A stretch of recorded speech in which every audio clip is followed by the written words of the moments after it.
लेकिन फिर भी वर्तमान काल की व्यस्तताओं, समय और टेक्नोलॉजी के फायदे को देखते हुए हमारे अत्यंत प्रिय गोपाल जी के आग्रह पर मैं इस आमुख पटल पर आप सबके सामने उपस्थित होकर के आप लोगों को लघु सिद्धांत कौमुदी का अध्ययन कराऊंगा। लघु सिद्धांत कौमुदी हम क्यों पढ़ें, क्या जरूरी है इसको पढ़ना? क्योंकि हमारे यहाँ एक सिद्धांत है, इस संसार में कोई भी व्यक्ति है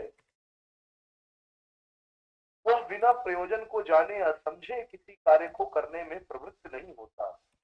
ये कहा गया है, प्रयोजनम अनुद्दिश्य न मंदोपि प्रवर्तते, अर्थात प्रयोजन के बिना कोई मंद व्यक्ति भी किसी कार्य को करने के लिए प्रवृत्त नहीं होता। तो फिर इस तरह का एक ज्ञानी व्यक्ति जो स्नातक कर रहा हो, स्नातकोत्तर में हो, विद्या वारिधि में हो, शोधार्थी जो भी हो,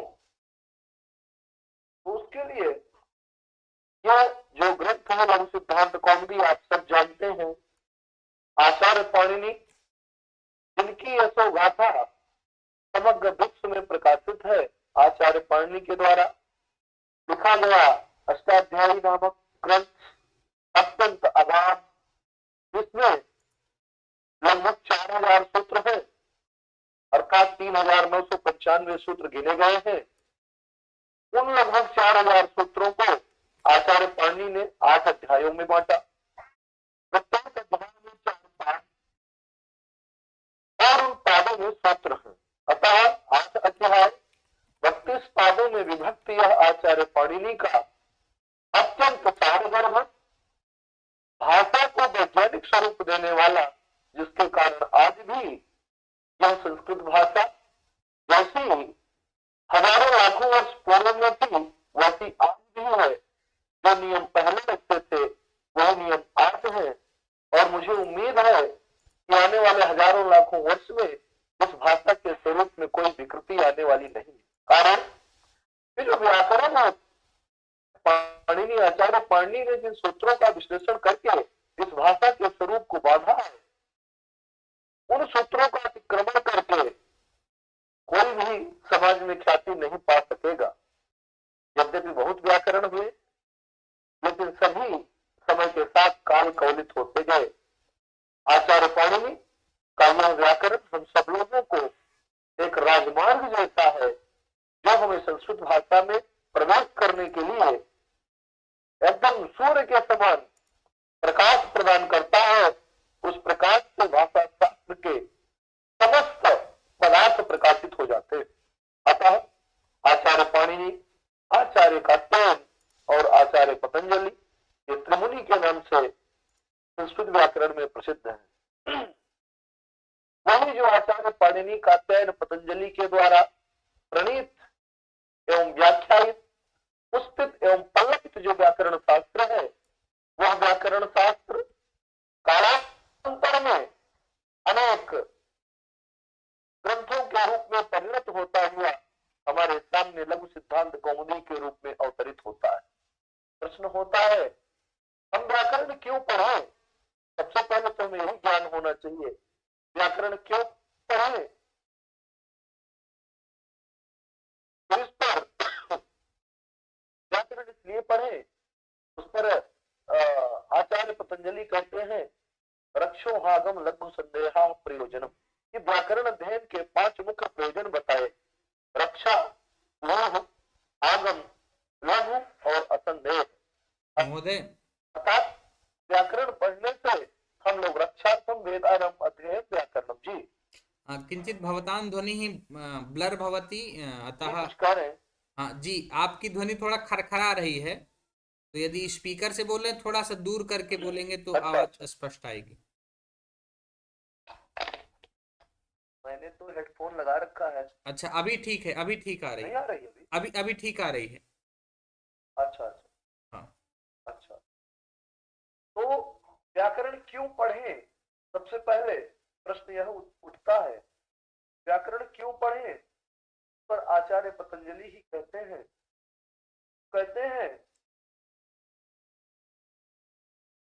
रक्षा ऊह आगम लघु असंदेह उनके द्वारा 5 प्रयोजन बताए गए हैं।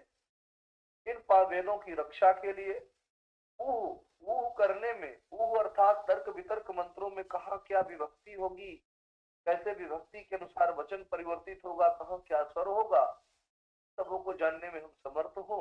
रक्षा ऊह, आगम, लघु और असंदेह, सभी चीजों को आगम के बारे में बताया कि तत्संगेषु प्रधानम व्याकरणम प्रधाने च कृतः यत्नः फलवान भवति।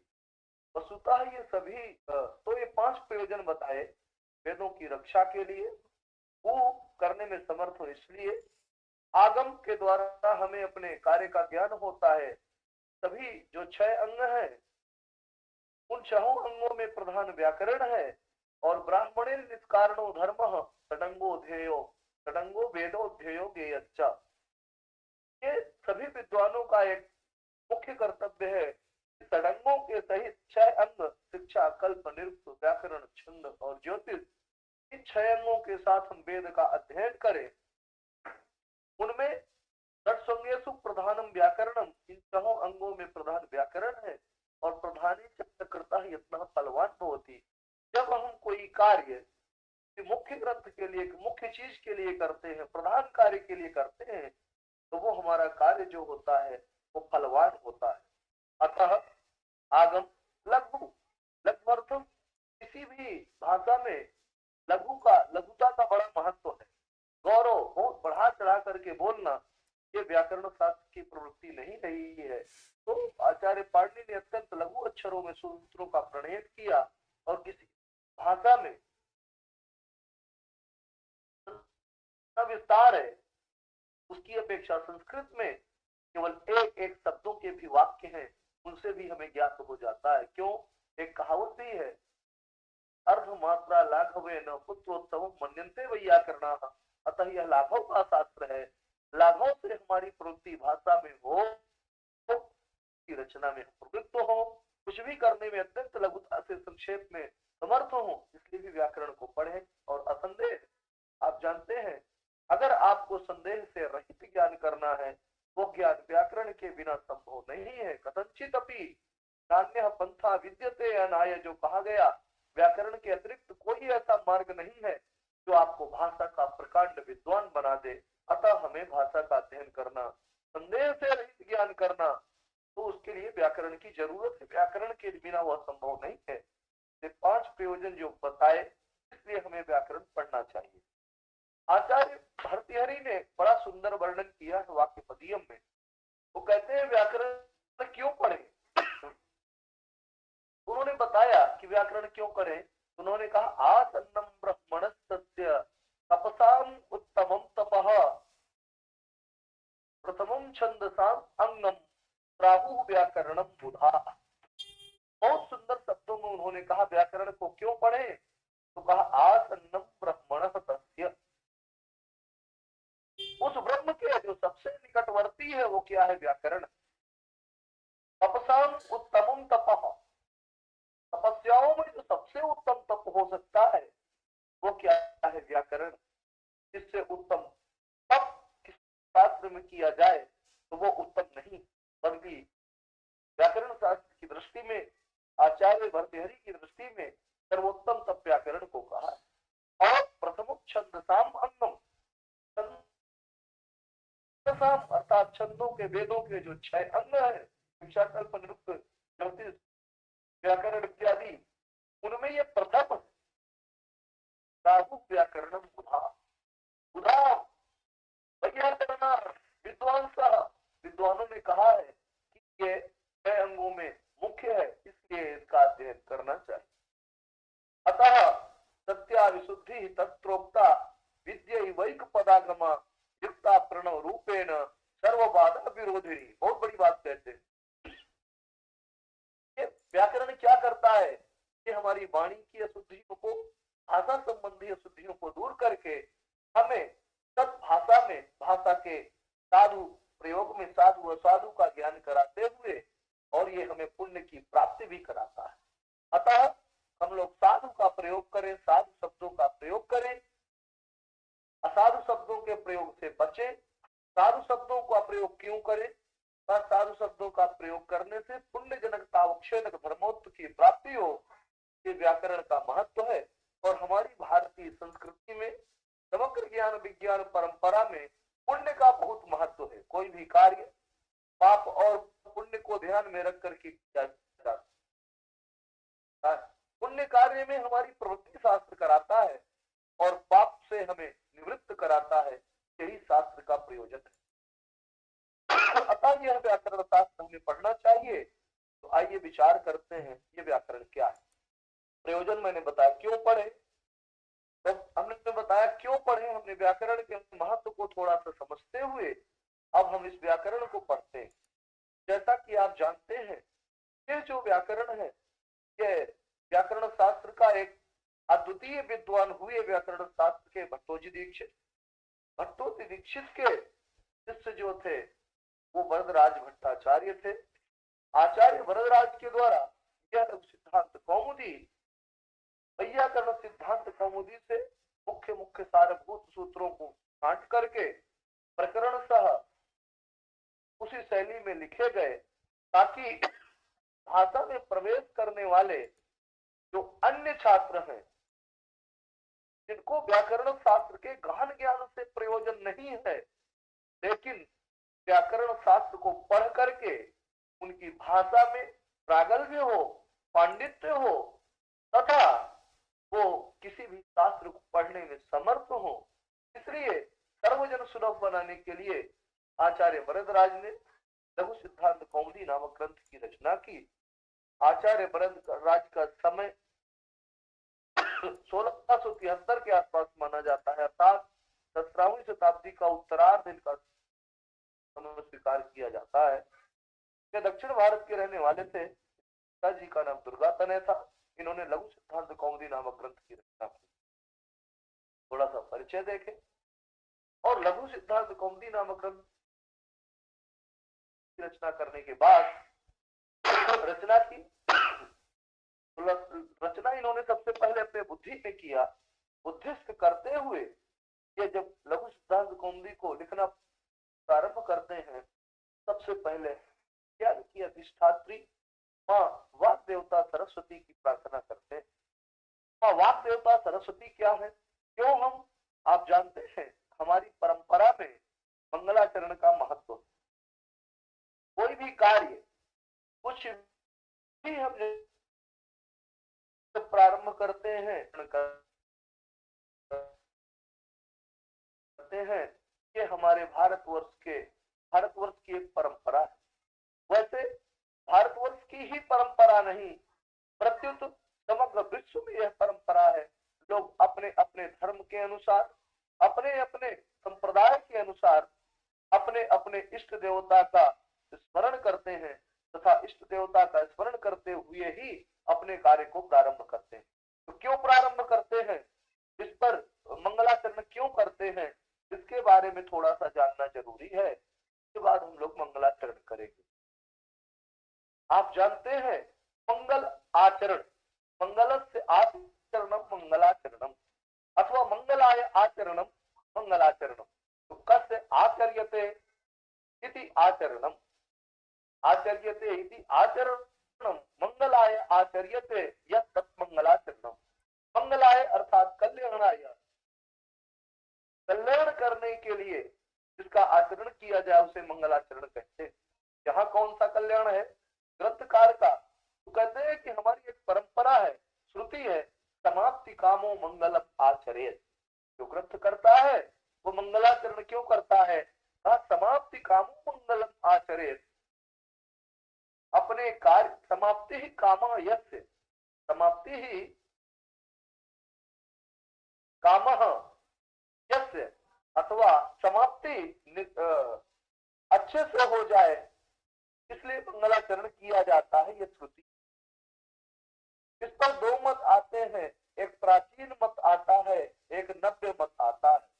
प्राचीन कहते हैं कि मंगलाचरण क्यों किया जाए, कहा समाप्ति कामो मंगलम आचरेत, अस्माभिः यत्किमपि कार्यम आचर्यते क्रियते प्रारभ्यते तस्य कार्यस्य समाप्तिः सम्यक रूपेण भवन्तु, समाप्ति सम्यक रूपेण भवतु, एक दर्शम अस्माभिः मंगलम आचर्यते। दूसरा सिद्धांत सिद्धांत है। विघ्न विघाताय विघ्न ध्वंसा साधारण कारणम। विघ्न विघाताय मंगलम आचर्यते। विघ्नों का नाश हो। जो नव्य संप्रदाय है वो कहता है समाप्ति के लिए मंगलाचरण नहीं करते हैं। प्रत्युत विघ्न विघाताय यावंतो विघ्नाः सन्ति तेषां विघ्नानां नाशः भवतु। अर्थात विघ्नों का नाश हो, हमारे कार्य में आने वाले जितने भी विघ्न हैं वो नष्ट हो जाए। जब विघ्न नष्ट हो जाएंगे तो हमारे कार्यों की जो समाप्ति है वो समाप्ति स्वयं ही निर्विघ्न समाप्त होगी। इसलिए हमें मंगलाचरण करना चाहिए। इस तरह से दो पक्ष सामने आते हैं, एक नव्यों का पक्ष आता है और एक प्राचीनों का मत सामने आता है। तो नव्यों में विघ्नों का अभाव हो इसलिए मंगलाचरण किया जाता है, जबकि प्राचीनों का सिद्धांत है समाप्ति कामो मंगलम आचरेत। समाप्ति की कामना से हमें मंगलाचरण करना चाहिए। तो मंगल की हम व्याख्या करें, मंगल शब्द कैसे बनता है, तो आपने देखा होगा एक धातु है मगी धातु। मगी धातु है, इसका अर्थ होता है जाना। गत्यर्थक धातु है मंगम। मंगम मगी धातु हो विदितोनुम धातु। इस सूत्र के द्वारा तुम का आगम करने पर अनुस्वार और परस वर्ण करने पर मंग बनता है। मंग शब्द का अर्थ होता है मंगम। विघ्न ध्वंसम। मंग शब्द का अर्थ होता है विघ्नों का ध्वंस, जो लाए उसे मंगल कहते हैं। अतः मंगल विघ्न ध्वंसम लाति इति मंगला। अर्थात जो विघ्न के ध्वंसों को लाए, जिसको करने से समग्र विघ्न समाप्त हो जाए, उसको मंगल कहते हैं। अतः मंगल से आचरणम यत्र क्रियते, मंगल से आचरणम मंगलाचरणम, मंगलाय व आचरणम मंगलाचरणम। इस तरह से मंगलाचरण की व्याख्या कर सकते हैं। मंगलाचरण का लक्षण हमारे शास्त्रकारों ने अनेक प्रकार से किया है, लेकिन सामान्य रूप से अगर कोई पूछे मंगलाचरण का लक्षण क्या है, पर एक मुझे छोटी सी पंक्ति याद है, उस पर कहते हैं विघ्न ध्वंस असाधारण कारणम। विघ्नों के ध्वंस का जो असाधारण कारण हो उसे मंगलाचरण कहते हैं। मंगलाचरण का कार्य है कि जो विघ्न है उन विघ्नों को नष्ट करने में कारण दो प्रकार के माने जाते हैं, एक साधारण कारण, एक असाधारण कारण। जो साधारण कार्य होते हैं वो प्रत्येक कार्य में सहयोगी होते हैं, जैसे ईश्वर देश काल आदि। लेकिन जो असाधारण कारण होते हैं वो किसी कार्य विशेष के प्रति ही निमित्त होते हैं। अतः यह जो मंगलाचरण है ये विघ्न ध्वंस का, विघ्नों का ध्वंस, विघ्नों के नाश का असाधारण कारण है। ये इसको कहा विघ्न ध्वंस असाधारण कारणम मंगल लक्षणम। विघ्नों के ध्वंस का जो असाधारण कारण होता है उसे मंगल कहते हैं। इस तरह से मंगलाचरण को हम लोगों ने समझा। अब ये जो मंगलाचरण है इस पर ग्रंथकार कहते हैं मंगलाचरण कहाँ होना चाहिए, इस पर महाभाष्यकार पतंजलि और भी बहुत लोगों ने चर्चा की है। महाभाष्यकार पतंजलि इस पर स्पष्ट रूप से लिखते हैं। वो कहते हैं मंगल कहाँ करें, तो उन्होंने कहा मंगलादीनि मंगल मध्यानि मंगलांतानि च शास्त्राणि प्रसक्ते। वीर पुरुष काणी भवन्ति आयुष्मत् पुरुषाणि अध्येतारस्य वृद्धियुक्ता यथा स्युः इति वृद्धिरादैच सूत्र भाष्ये कथ्यते महर्षि पतंजलिना। पतंजलि व्याख्या करते हैं तो कहते मंगल कहाँ करें, कहा मंगलादि ऐसे शास्त्र ये शाम आदौ मंगलम, ये शाम शास्त्राणाम मध्ये मंगलम, ये शाम शास्त्राणाम अंते मंगलम। अर्थात जिस शास्त्र के आदि में मंगल होता है, मध्य में मंगल होता है और अंत में मंगल होता है, उन शास्त्रों का जिनके मंगल आदि में हो, मंगल मध्य में हो और मंगल अंत में हो, वो शास्त्राणी प्रथंते। प्रथंते प्रथ प्रख्याने धातु है, वही शास्त्र प्रसिद्ध होते। और क्या होता है, वीर पुरुषाणी भवंती आयुष्मत् पुरुषाणी च। ऐसे शास्त्र पुरुषों वाले होते हैं, और आयुष्मत पुरुषाणी च भवन्ति, उन पुरुषों की जो उम्र होती है वो उम्र भी बहुत होती है। और क्या होता है, अध्येतारा, जो लोग ऐसे शास्त्रों का अध्ययन करते हैं वो वृद्धि युक्ता स्युः, उनकी भी वृद्धि होती है। इसलिए हमें मंगलाचरण करना चाहिए। कहाँ कहाँ करना चाहिए, तो मंगलादि मंगल मध्यानि मंगलांतानि च शास्त्राणि प्रथन्ते, वही शास्त्र प्रतिष्ठित होता है, उसी शास्त्र की समाज में ख्याति होती है, उसी शास्त्र का लोक में सम्मान होता है, जैसे कि आचार्य पाणिनि का मंगलाचरण। अतः जो मंगलाचरण है वो मंगल आदि में करना चाहिए, मंगल मध्य में करना चाहिए, मंगल अंत में करना चाहिए। ऐसे मंगल से युक्त जो शास्त्र होते हैं वो वीर पुरुषों वाले होते हैं, आयुष्यमान होते हैं, अर्थात उनकी उम्र लंबी होती है, और उसको पढ़ने वाले जेता जो है वो भी क्या होते हैं, वृद्धि से युक्त होते हैं, उनका भी भविष्य भव्य होता है, उज्जवल होता है। इसलिए हमें मंगलाचरण 3 जगह करना चाहिए। अब ये जो मंगलाचरण है, 3 जगह जो मंगलाचरण है, उनमें से सबसे पहले हमारे आचार्य वरदराज मंगलाचरण करते हैं। तो मंगलाचरण किसका करते हैं, जिन्होंने ज्ञान की अधिष्ठात्री मां सरस्वती का मंगलाचरण करना शुरू किया। ये हमारा क्या है, मंगलाचरण इस पर कहते हैं, तत्वा सरस्वती देवी शुद्धाम पुण्याम करोम्यहम पाणिनीय प्रवेशाय लघु सिद्धांत कौमुदी। ये मंगलाचरण करते हैं, तत्वा सरस्वती देवी शुद्धाम पुण्याम करोम्यहम पाणिनीय प्रवेशाय लघु सिद्धांत कौमुदी। अर्थात ये मंगलाचरण करने चले तो उन्होंने विद्या या ज्ञान को प्रदान करने वाली ज्ञान स्वरूपिणी मां हंसवाहिनी सरस्वती की वंदना करते, कहते हैं अहम, जो वाक्य है ये वाक्य है, तत्वा सरस्वतीम देवीम शुद्धाम गुण्याम करोम्यहम। अहम, अहम अर्थात अहम, अहम पदेन यह ग्रंथकार, जो ग्रंथकार है आचार्य वरदराज, वो कहते हैं अहम, अहम करोमि, अहम करोमि, किं करोमि, कहा लघु सिद्धांत कौमुदीम करोमि। मुख्य वाक्य है अहम करोमि, अहम इस वाक्य का कर्ता है और क्रिया क्या है, करोमि है, अहम करोमि। प्रश्न होता है मैं क्या करता हूं, इस जिज्ञासा में अहम लघु सिद्धांत कौमुदी करो, मैं लघु सिद्धांत कौमुदी को करता हूं। तो कहा किस लिए करता हूं, किमर्थं करोमि, किमर्थं करोमि जिज्ञासायाम अहम पाणिनीय प्रवेशाय लघु सिद्धांत कौमुदी करोमि। अर्थात मैं पाणिनी प्रवेश के लिए, पाणिनी उन्हीं के द्वारा बनाए व्याकरण शास्त्र में प्रवेश के लिए लघु सिद्धांत कौमुदी की रचना करता हूं। तो कहा किम कृत्वा, किम कृत्वा, तो कहा नत्वा, अहम नत्वा, नत्वा पाणिनीय प्रवेशाय लघु सिद्धांत कौमुदी करोमि। फिर प्रश्न होता है काम नत्वा, तब आता है सरस्वतीम देवीम नत्वा, अहम सरस्वतीम देवीम नत्वा पाणिनीय प्रवेशाय लघु सिद्धांत कौमुदीम करोमि।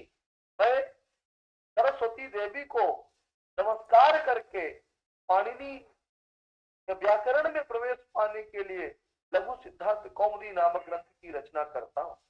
फिर प्रश्न होता है कीदृशीम सरस्वतीम देवीम, तो कहा शुद्धाम गुण्याम, अर्थात अहम वरदराजाचार्य शुद्धाम गुण्याम सरस्वतीम देवीम नत्वा, मैं वरदराज भट्टाचार्य शुद्धाम गुण्याम सरस्वतीम देवीम नत्वा पाणिनीय प्रवेशाय लघु सिद्धांत कौमुदीम करोमि, यह मुख्य वाक्य हो जाता है। इस तरह से अहम वरदराज भट्टाचार्य शुद्धाम, शुद्ध शब्द का अर्थ किया शुद्ध स्वरूप,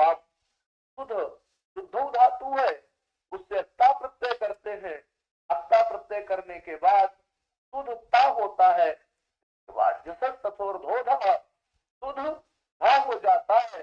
इसके बाद झलाम जसो अंत झलाम जस झसी, इस सूत्र के द्वारा शुद्ध धा और धा को हो जाता है जस्व, झलाम जस झसी से तो शुद्ध शब्द बनता है। ताप करने पर, स्थित्र की विवक्षा करने पर शुद्धाम बन जाता है। तो शुद्धाम का अर्थ किया शुद्ध स्वरूपाम।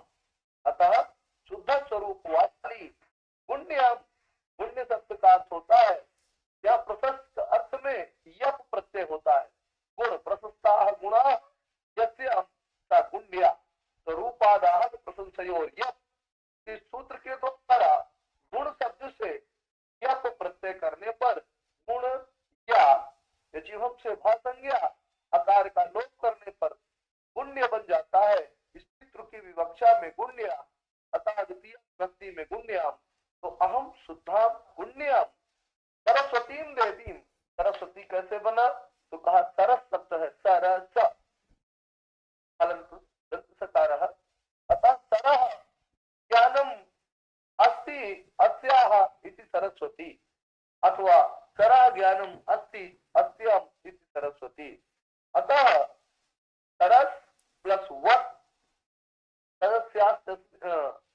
अस्माया मेधा स्लज्यो विनी, उससे जो है न करते हुए मतु प्रत्यय करेंगे। इसमें सरा ज्ञानम अस्ति अस्याम इति सरस्वती, तो सरस प्लस मतुक हो जाता है और म को वकार हो जाता है। तो सरस वट माधुबुधाया मतोरियो अयवादिभ्य, इस सूत्र के द्वारा सरस व माँ को वह हो गया। तो सरस वट और गीप होने के बाद द्वितीय एक वचन में सरस्वती बन जाता है, द्वितीय एक वचन में सरस्वती बन जाता है। तो देवी दिव्यत इति देवी देवट शब्द है, अथवा दिव्यत इति देवी, देवट शब्द से जी प्रत्यय करने पर देवी बन जाता है। अतः देवी बनने पर द्वितीय विभक्ति एक वचन में देवी बनता है। पाणिनि ना प्रोक्तम पाणिनीयम, पाणिनि के द्वारा जो कहा जाए उसे कहा गया है उसे पाणिनीय कहते हैं। प्रातिर्वक विष धातु से घई प्रत्यय करने पर प्रवेश बनता है। तो पाणिनि ना प्रोक्तम पाणिनीयम तत्र प्रवेश आया, पाणिनीय प्रवेश आया, अर्थात पाणिनि मुनि के द्वारा जो कहा गया व्याकरण शास्त्र है उस व्याकरण शास्त्र प्रवेश आया।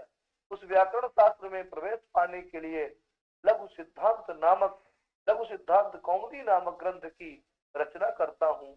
यह इस सूत्र का अर्थ है। तो अहम भरद्वाज भट्टाचार्य, मैं भरद्वाज भट्टाचार्य शुद्धाम, शुद्ध शब्द का अर्थ किया शुद्ध स्वरूपम, शुद्ध स्वरूप वाली, तथा गुण्यम, गुण्य शब्द का अर्थ किया प्रशस्त गुणों से युक्त, समग्र दया दाक्षिण्य आदि गुणों से युक्त सरस्वती देवी को, सरस्वती जो ज्ञान की अधिष्ठात्री ज्ञानमयी जो देवी है उस देवी को दत्वा नमस्कार करके पाणिनीय प्रवेश आया। पाणिनीय और प्रवेश दो शब्द हैं। यहाँ पाणिनीय शब्द का अर्थ है तेन प्रोक्तम, पाणिनि ना प्रोक्तम पाणिनीयम, पाणिनि शब्द से प्रोक्त अर्थ में छा प्रत्यय करने पर पाणिनि छा बनता है।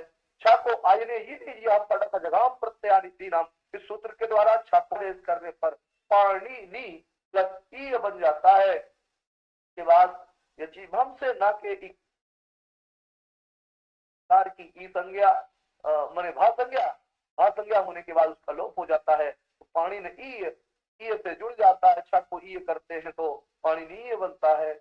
उस पाणिनीय शब्द का अर्थ हुआ पाणिनि जी के द्वारा विरचित या कहा गया, पाणिनि प्रोक्त जो शास्त्र है उसे पाणिनीय कहते हैं। इस शब्द का अर्थ होता है पाणिनि मुनि के द्वारा विरचित व्याकरण शास्त्र। उस व्याकरण शास्त्र में प्रवेश पाने के लिए लघु सिद्धांत कौमुदी नामक ग्रंथ की रचना करता हूं। अब हम विचार करेंगे ये जो लघु सिद्धांत कौमुदी है, ये लघु सिद्धांत कौमुदी कैसे है। इसमें तीन शब्द हैं लघु सिद्धांत कौमुदी। लघवस्ते सिद्धांताः लघु सिद्धांताः तेषां लघु सिद्धांतानां कौमुदी इव कौमुदी इति लघु सिद्धांत कौमुदी। सिद्धांतानां कौमुदी सिद्धांत कौमुदी, लघवस्ते सिद्धांताः लघु सिद्धांताः तेषां लघु सिद्धांतानां कौमुदी लघु सिद्धांत कौमुदी। अब लघु सिद्धांत कौमुदी को हम अच्छे से समझेंगे क्या है। जो सिद्धांत कौमुदी थी वो सिद्धांत जो है बड़े बड़े सिद्धांत थे, समग्र व्याकरण शास्त्र का गहन अध्ययन कराया गया था। आचार्य भद्रराज ने देखा सामान्य छात्रों के लिए जिन्हें व्याकरण से अतिरिक्त शास्त्रों को पढ़ना है उन शिक्षार्थियों के लिए वैयाकरण सिद्धांत कौमुदी एक बड़ा ग्रंथ है। ऐसे बड़े ग्रंथ को पढ़ना सबके लिए संभव नहीं है, तो कुछ ऐसा किया जाए जिससे कि सामान्य छात्र जिनको व्याकरणेतर शास्त्रों में प्रवेश करना है, भाषा का ज्ञान उनका भी प्रौढ़ हो जाए, संस्कारित हो जाए, वो भी संस्कृत हो जाए। इससे उन्होंने लघु सिद्धांत कौमुदी में जो उपयोगी सूत्र थे जिनको जान करके व्यक्ति का भाषा में प्रौढ़ पांडित्य हो जाता है, ऐसे लोगों के लिए लघु सिद्धांत कौमुदी बनाई गई। तो यहाँ इसकी व्याख्या करते हैं सिद्धांत लघु सिद्धांत कौमुदी। तो यहाँ सिद्धांत क्या है? सिद्धांत शब्द का अर्थ करते हैं सिद्ध, सिद्ध शब्द का अर्थ करते हैं निष्पन्न। सिद्ध अर्थात निष्पन्न अंतः ये तामते सिद्धांता, अर्थात जिनका सिद्ध निष्पन्न अर्थ ये ताम, जिनका अर्थ एकदम निर्णीत है, निश्चित है, उसको सिद्धांत कहते हैं। अथवा वादी प्रतिवादित्य निर्णीता अर्था सिद्धांता, वादी और प्रतिवादियों के द्वारा जो निर्णीत अर्थ है उनको सिद्धांत कहा जाता है। तो लघु सिद्धांत ये व्याकरण सिद्धांत जो है, वैयाकरणों के जो सिद्धांत है वो वादियों और प्रतिवादियों के द्वारा एकदम निर्णीत है, उनमें किसी का कोई विरोध नहीं है।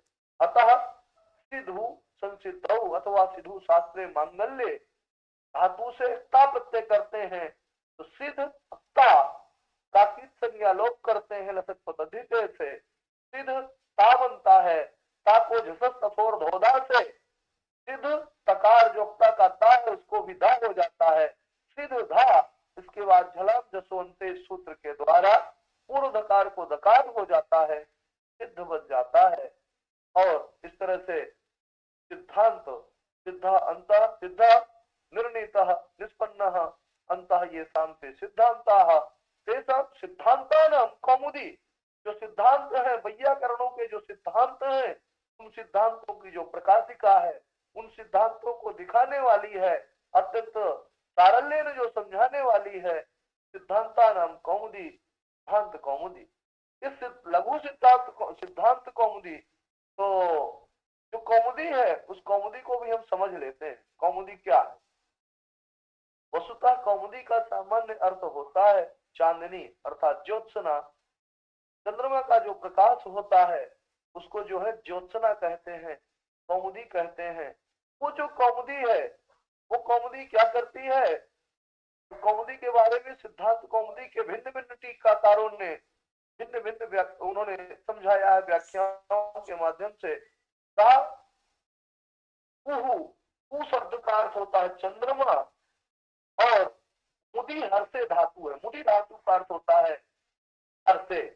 तो कौ पृथिव्याम मोदयति हर्षयति इति कुमुदः चंद्रः। तो कुपूर्वक मुद धातु से एक उपधज्ञा प्री की कह इस सूत्र के द्वारा का प्रत्यय करते हैं, मुद का होता है, अनुबंध लोप करने पर मुद आ होता है, इस तरह से मुद बन जाता है। तो कोह मुदा कुमुदा, कोह कु अर्थात पृथ्वी का जो आनंद है उसको कुमुद कहते हैं। अथवा कु शब्द का सप्तमी एक वचन में कौ अर्थात पृथ्व्याम, पृथ्वी में जो मोदयति हर्षयति यदि कुमुदः, पृथ्वी के लोगों को पृथ्वी में जो आह्लादित करे, प्रसन्न चित्त करे, उसे कुमुद कहते हैं। कुमुद माने चंद्रमा। तो चंद्रमा तस्य कुमुदस्य इयं, तस्य कुमुदः अर्थात चंद्रः तस्य कुमुदस्य इयं यदि कौमुदी। तो कुमुद शब्द से तत्सेदम इस पाणिनि सूत्र के द्वारा अण प्रत्यय करने पर कुमुद अण हो जाता है। इसके बाद कुमुद अण ही वृद्धि करते हैं। तदिते सुचामादे कौमुद आ भाषण्या दकारोत्तरती दकारोत्तरवर्ती यह अकारः तस्य अकारस्य इत संज्ञा कौमुद इत संज्ञा नहीं, इत संज्ञा नहीं, भा संज्ञा है। शिवम से भा संज्ञा होने पर उसका ये सेप जैसे लोप हो जाता है, तो कौमुद कौमुद। और चूंकि यहाँ तत्सेदम से हर प्रत्यय होता है, इसलिए विधान दोष मात्र इत्यादि सूत्र के द्वारा यहाँ पर गीत प्रत्यय का विधान होकर पुनः प्रातिपदिक संज्ञा करने के बाद कौमुदी यह शब्द बन जाता है। कौमुदी शब्द का अर्थ होता है चंद्रमा। तो सादृश्य इस उस कौमुदी के साथ इस कौमुदी का अत्यंत सादृश्य है, अत्यंत समानता है। तो क्या समानता है? तो कहा चंद्रिका क्या करती है? 3 काम करती है। चांद की जो चांदनी होती है, जो प्रकाश होता है, 3 काम करता है। चंद्रिका यथा तमः निरस्यति। सबसे पहले चंद्रिका क्या करती है? तमः निरस्यति। तमः अर्थात अंधकार को दूर करती है। चंद्रमा की जो चांदनी होती है वो अंधकार को दूर करती है। और भावान प्रकाशयति। भावाः पदार्थाः, अर्थात जो पदार्थ है उन पदार्थों को पहले अंधकार को दूर करेगी, इसके बाद अंधकार के हट जाने पर जो प्रकाश है, जो पदार्थ है, उन पदार्थों को रखी हुई जो वस्तुएं हैं, जो कुछ भी है समग्र संसार में, वो हमें चंद्रमा से दिखाई पड़ने लगता है। और तीसरा काम करती है दिनकर किरण संपर्क जनितम संतापम गमयति। दिनकर सूर्य, दिनकर के किरणों के संपर्क से जनित जो उत्पन्न जो संताप है, जो दुख है, उस दुख को दूर करती है। अतः चंद्रिका 3 काम करती है। उन 3 कामों में पहला काम क्या है? तो कहा चांदनी सबसे पहले तमः निरस्यति, अर्थात अंधकार को दूर करती है। और फिर क्या करती है? भावान प्रकाशयति। एतस्मिन् संसारे यावन्तोऽपि संस्थिताः भावाः पदार्थाः तान् सर्वान् भावान् प्रकाशयति। उन समस्त पदार्थों को प्रकाशित करती है। और तीसरा काम क्या करती है? तीसरा काम करती है दिनकर किरण संपर्क जनितम संतापम अपगमयति। दिनकर अर्थात सूर्य की किरणों से जनित उत्पन्न किया गया जो संताप है, जो दुख है, जो क्लेश है, उस क्लेश को दूर करती है। अतः 3 कार्य चंद्रिका जिस तरह से करती है, अंधकार को दूर करना, पदार्थों को प्रकाशित करना तथा सूर्य की किरणों के द्वारा उत्पन्न जो संताप है उस संताप को भी दूर कर देती है। उसी तरह से ये जो कौमुदी है, ये कौमुदी भी 3 काम करती है। क्या करती है? पहला काम है अज्ञानात्मकम तमः निरस्यति। वो चंद्रिका, वो जो कौमुदी है, वो क्या करती है? अंधकार को दूर करती है। तो ये चंद्रिका भी अंधकार को दूर करती है। ये कैसे अंधकार को दूर करती है? तो कहा अज्ञानात्मकम तमः निरस्यति। अज्ञान रूपी अंधकार को ये चंद्रिका दूर करती है। पहला काम दोनों में समानता हो गई। जैसे वो अंधकार को तमः निरस्यति, वैसे ये भी तमः निरस्यति, ये भी अंधकार को दूर करती है। लेकिन कैसे अंधकार को दूर करती है? अज्ञानात्मकम तमः। हम सबके अंतःकरण में अज्ञान रूपी जो अंधकार है, उस अज्ञान रूपी अंधकार को हमारे अंतःकरण से दूर करती है। और भावान प्रकाशयति, जो भाव है, भाव माने पदार्थ। यहाँ कौन से पदार्थ है? तो कहा पद पदार्थ। संस्कृत भाषा में लिखे गए जो पद पदार्थ है, भाषा से संबंधित जितने सिद्धांत हैं, उन सिद्धांतों से संबंधित, जैसे रामः इत्ययं शब्दः, घट घटः घटः, घट शब्द है और घट कम्बुग्रीवादी मान पदार्थ है। इस शब्द का इस अर्थ के साथ क्या संबंध है? इन संबंधों को भी जो प्रकाशित करती है। अतः ये क्या करती है? वो पदार्थों को, सांसारिक पदार्थों को, घट पदार्थ पदार्थों को प्रकाशित करती है। ये भाषा में जितने पदार्थ है, पद पदार्थ है, उन पद पदार्थ के संबंधों को भी प्रकाशित करती है। ये दूसरी समानता है। वो सांसारिक पदार्थों को, घट पदार्थ पदार्थों को प्रकाशित करती है। और यह क्या करती है? भाषा संबंधी जो पद और पदार्थ है, उन पद पदार्थ के संबंधों को स्पष्ट रूप से खोल करके प्रकाशित कर देती है। जिससे हमें अनायास ज्ञान होता है, सहज साहज्य और सारल्य हो जाता है। तीसरा काम क्या करती है, जैसे वह चंद्रिका दिनकर किरण संपर्क जनित संताप को दूर करती है, वैसे ही यह चंद्रिका क्या करती है, महर्षि पाणिनि, कात्यायन, पतंजलि इत्यादि के द्वारा जो दुरूह ग्रंथ लिखे गए हैं, उन ग्रंथों को पढ़ने से हमारे चित्त में जो संताप होता है, जो क्लेश होता है, उन क्लेशों को भी ये दूर कर देती है। अतः तीनों समानताएं जो उस कौमुदी में है, वही समानताएं इस कौमुदी में है। अतः इसको कहा कौमुदी। इव कौमुदी, कौमुदी जैसे चंद्रमा की कौमुदी है, वैसी यह भी कौमुदी है। तो वो कौमुदी जैसे तीन काम करती है, अज्ञानात्मक तम को दूर करती है, भावों को अर्थात पदार्थों को प्रकाशित करती है, और तीसरा काम सूर्य के किरणों से जन्य जो संताप है, उस संताप को दूर करती है।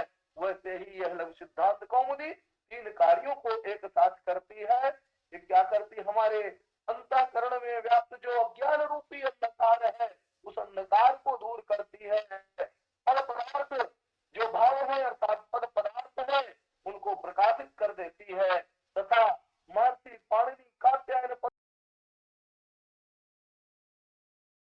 जो संज्ञा प्रकरण है, अतः यह प्रारंभ का वाचक है। संज्ञा नाम प्रकरणम संज्ञा प्रकरणम, अथवा संज्ञा संबंधित प्रकरणम संज्ञा प्रकरणम। प्रकरण किसे कहते हैं, इस जिज्ञासा में प्रकृण्यते विभज्यते अनेन इति प्रकरणम, जिसके द्वारा विभाजन किया जाए उसे प्रकरण कहते हैं। प्रापूर्वक क्री धातु से कर्णाधिकरणयोश्च एक सूत्र है, उस सूत्र के द्वारा प्रा क्री लिट प्रत्यय करते हैं, और लिट में लकार की और लकार दोनों की इत संज्ञा करने पर दस्य लोपन से लोप करने पर यू बचता है। यू को यू और ना को इस सूत्र के द्वारा अन प्रत्यय करने पर प्रा क्री अन बनता है। इसके बाद री को गुण हो जाता है, तो प्र का अन प्रकरण बन जाता है, और नपुंसकलिंग एक वचन में साक्री अन बनता है। एक वचन की विवक्षा में हम लोग सु प्रत्यय ले आते हैं, प्रातिपदिक संज्ञा करने के बाद सु को अतो अम से अम कर देते हैं, तो प्रकरण और अनत्व करने से प्रकरण बन जाता है।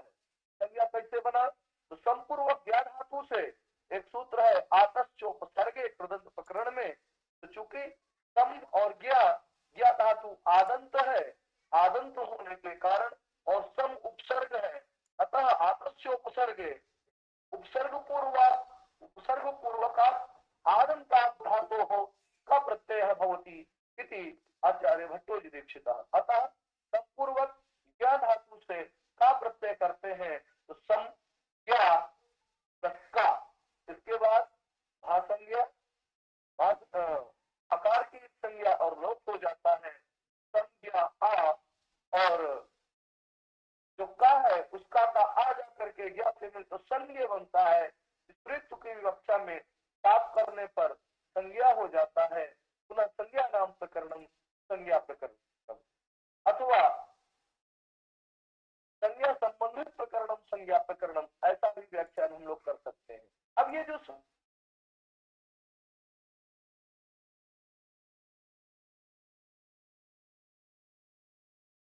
महोदय म्यूट अभवत्, अनम्यूट कुर्वन्तु।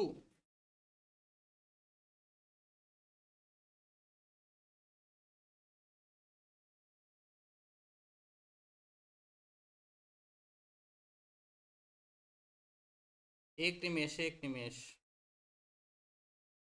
इदानीं कुर्वन्तु। हाँ हाँ हाँ। तो इसमें व्याकरण शास्त्र में यद्यपि बहुत संज्ञाएं हैं, उन समस्त संज्ञाओं में यहाँ पर वही संज्ञाएं ली गई है जो संज्ञाएं सामान्य जिज्ञासुओं के लिए, सामान्य व्याकरण शास्त्र में प्रवेश छात्रों के लिए जो आवश्यक है, उन संज्ञाओं को लिया गया है। तो उन्हीं संज्ञाओं को हम लोग यहाँ पढ़ेंगे। सबसे पहले आचार्य पाणिनि के द्वारा जो प्रोक्त सूत्र है, उन सूत्रों को कई नामों से जाना जाता है, जिनको माहेश्वर सूत्र भी कहते हैं, अक्षर समामनाएं भी कहते हैं, वर्ण समामनाएं भी कहते हैं, इत्यादि इत्यादि नामों से जाना जाता है। अतः ये जो सूत्र है, ये 14 सूत्र है। आप सब जानते हैं के पीछे की कथा कि आचार्य पाणिनि के गुरु थे उपवर्ष। आचार्य उपवर्ष के कई शिष्य थे, उनमें से एक पाणिनि भी थे। पाणिनि को ऐसा कहा जाता है कि पढ़ने में उतने तीव्र और तीक्ष्ण बुद्धि के नहीं थे, इनके सहपाठी इनका उपहास किया करते थे, ऐसा गुरु परंपरा से हम लोगों ने पढ़ा। उपहास से करने के कारण ऐसा बताते हैं कि एक दिन गुरुजी ने इनकी हस्तरेखा देखी, उन्होंने कहा तुम्हारे हाथ में तो विद्या ही नहीं। अगले दिन कहते हैं पाणिनि अपने हाथ में एक लाइन खींच करके आए, गुरुजी से कहा गुरुजी मेरे हाथ में देखिए विद्या की रेखा बन गई, अब तो मुझे ज्ञान आएगा। गुरुजी बहुत हंसे और उन्हें कष्ट हुआ कि कभी ऐसा रेखा बनाने से रेखा नहीं बनती है। पाणिनि पढ़ते रहे, उनके सहपाठी उनका उपहास करते रहे। एक दिन पाणिनि को आत्मग्लानि हुई, वो अपना गुरुकुल छोड़ करके ज्ञान की उपासना में भगवान भूत भावन शंकर की उपासना के लिए चल पड़े। जाते हैं और बद्रिकाश्रम में अक्षय वट के नीचे जाकर के बैठ जाते हैं कि आदि जो महर्षि है वो क्या कर रहे होते हैं, भगवान के दर्शन समय हम आ गया काल अवसान सिद्धार्थ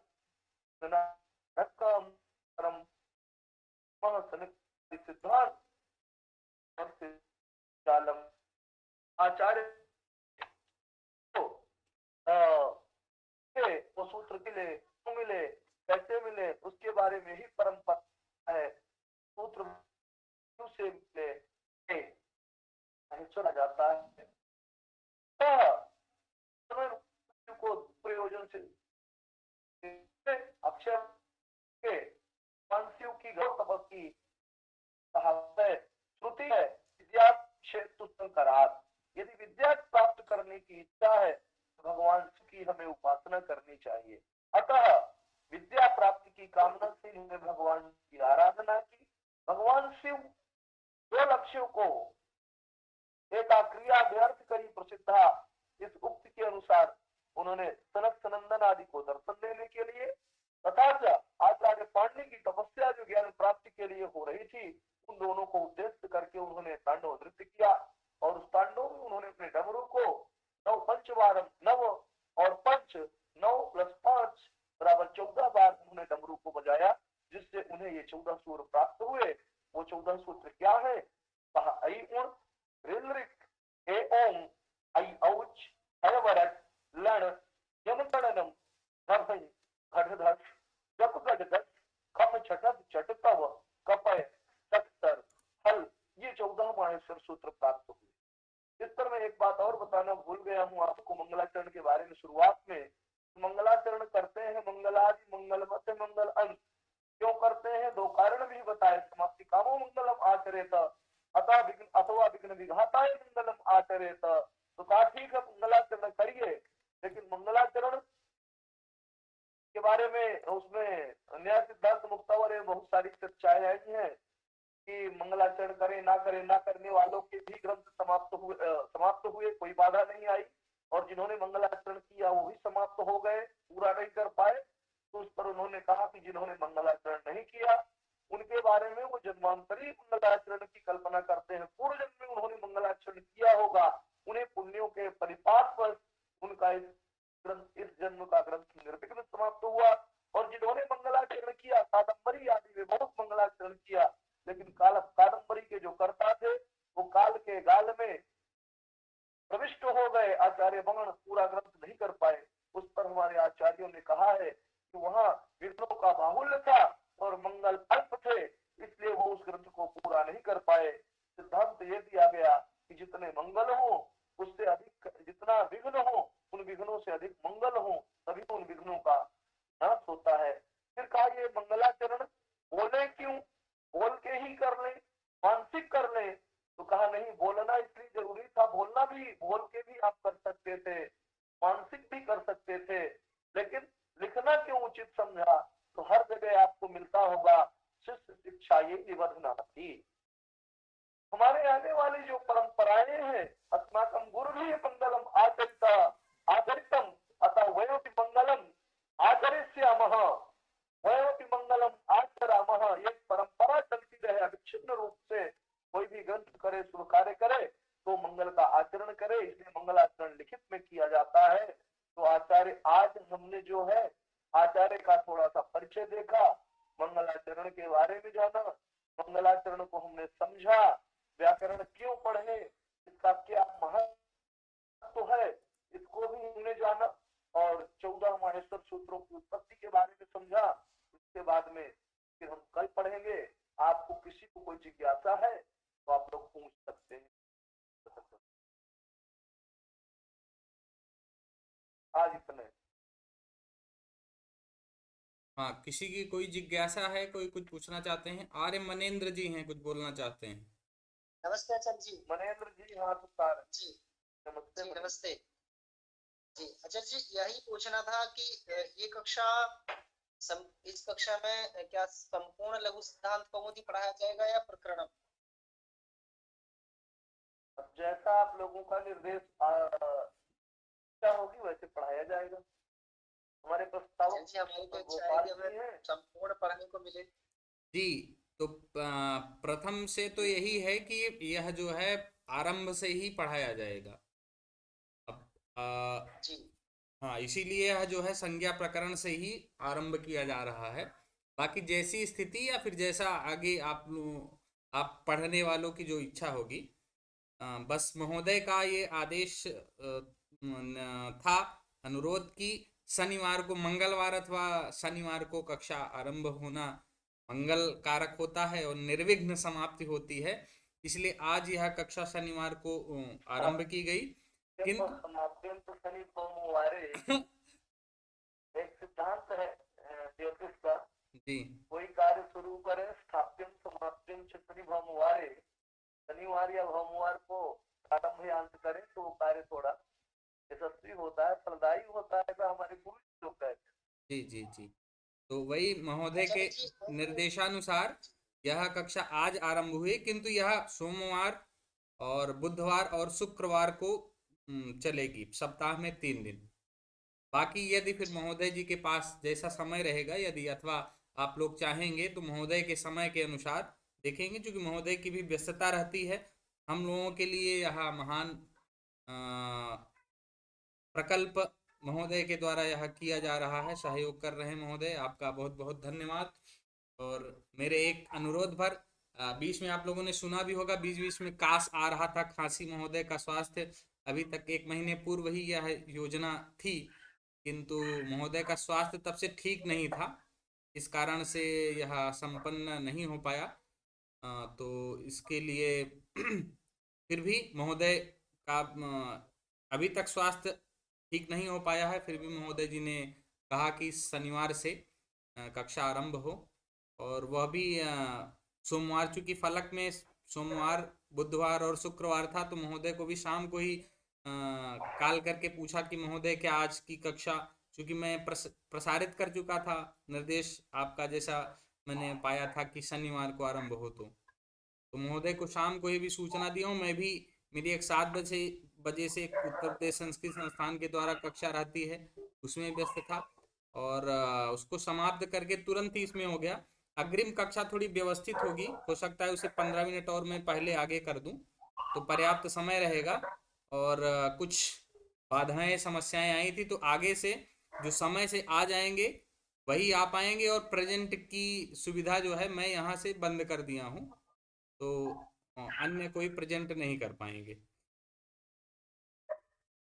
जी मोदी जी एक क्वेश्चन और था हमारा, जिससे हम लोग सुनते और पढ़ते आए हैं कि जो हमारे सूत्र हैं ये 14 प्रकार के जो सूत्र हैं व्याकरण के, इसके संबंध में हम सुनते भी हैं और पढ़ा भी है।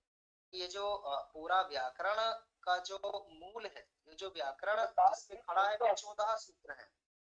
तो हम सब ने ये पढ़ा है कि ये शिव जी के डमरू से प्रकट हुए हैं, तो इसका कोई प्रमाण है?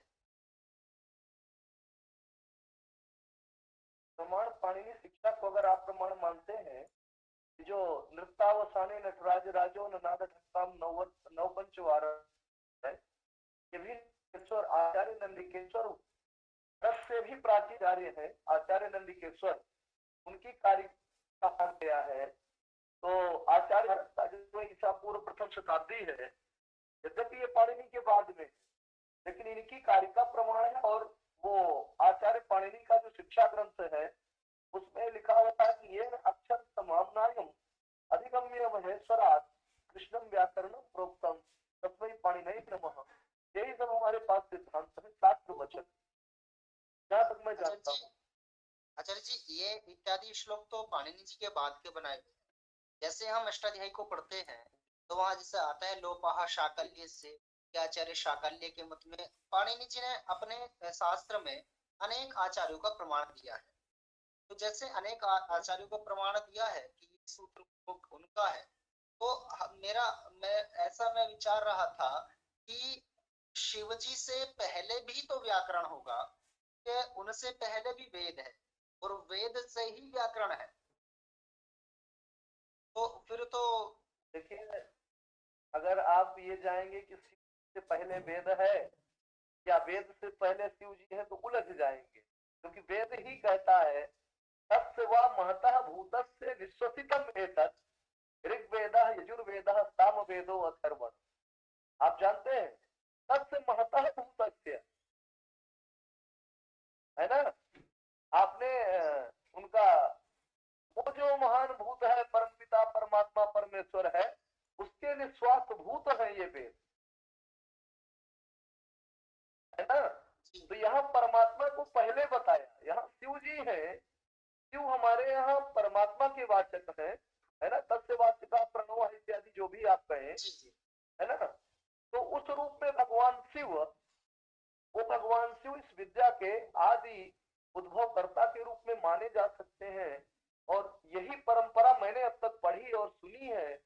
और मेरे हर तरह के मित्र हैं, जूनियर सीनियर्स रहे हैं। मैं काशी में पढ़ा परंपरा से, और जेएनयू में गया तो वहाँ बहुत सारे बच्चे हैं जो अच्छे अच्छे बच्चे, योग्य स्नातक गुरुकुलों के, आर्य समाज गुरुकुलों के भी।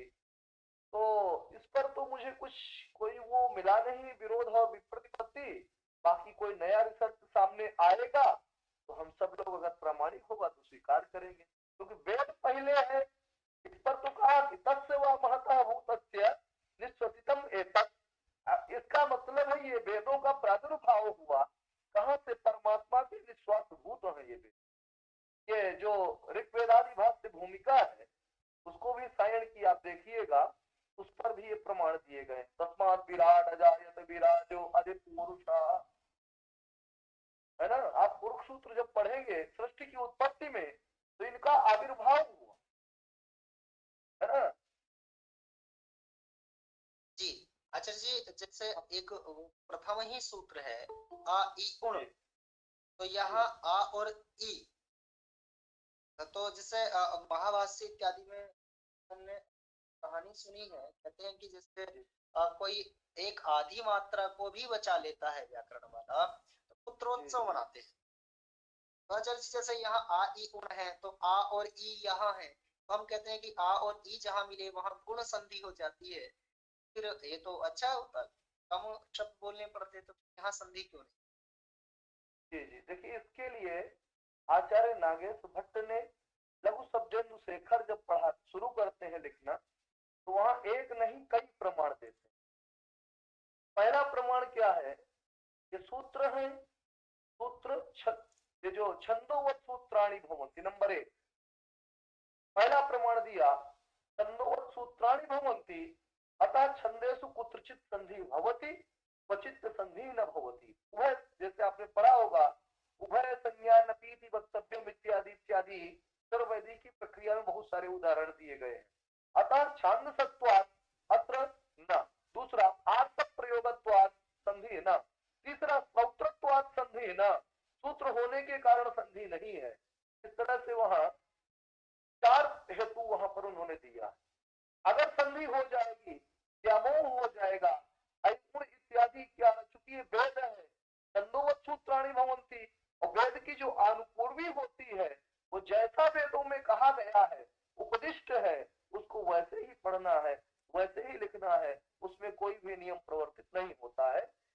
बहुत सारे सूत्र प्रमाण हैं। जैसे इसमें ही क्यों, आप जाइए भो भगो अभो अपूर्वस्य, वहां पर भी संधि नहीं है। संधि क्यों नहीं है?